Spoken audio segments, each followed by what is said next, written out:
UK-based novelist Adele Parks is in the country to launch her latest novel, Love Lies. I've chosen South Africa to launch this particular book because it's such a fresh, exciting country. It's a country that embraces challenge, it embraces change.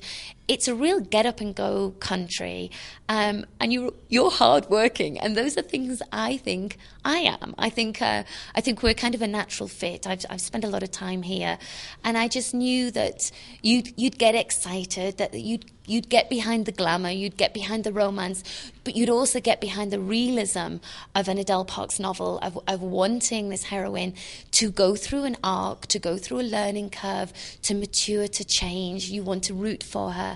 And I just know that you're the right readers for that for me. Love Lies sees a slight shift in Parks' typical heroine character. Generally speaking, I'm known for feisty, very realistic heroines, and that's absolutely what interests me. I don't go off on flights of fancy. I don't need to do that. I think people are interesting enough. But I decided in these quite grim times, to be frank, globally grim times, that I wanted to write something a little bit sparky and exciting and a little bit different to take one of my heroines out of her usual circumstances. So Fern's a florist. She's hitting 30. She has a long-term boyfriend, Adam. She's been going out with him for 4 years. They're very keen on one another. They are in love, but he's a little bit commitment shy. And I know this is a situation many women relate to.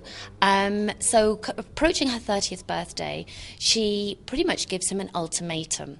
It's a desperate, a little bit drunken act. She's had a glass of wine when she does this, but she puts herself in a situation where, of course, if he doesn't propose to her on her 30th birthday, she really has to follow through and leave him. And leave is what Parks' character Fern is forced to do. She meets a Scotty Taylor, who is really supposed to be the UK's #1 pop star. He's the real heartthrob, and it seems to be this sort of mind-expanding love at first sight for both of them.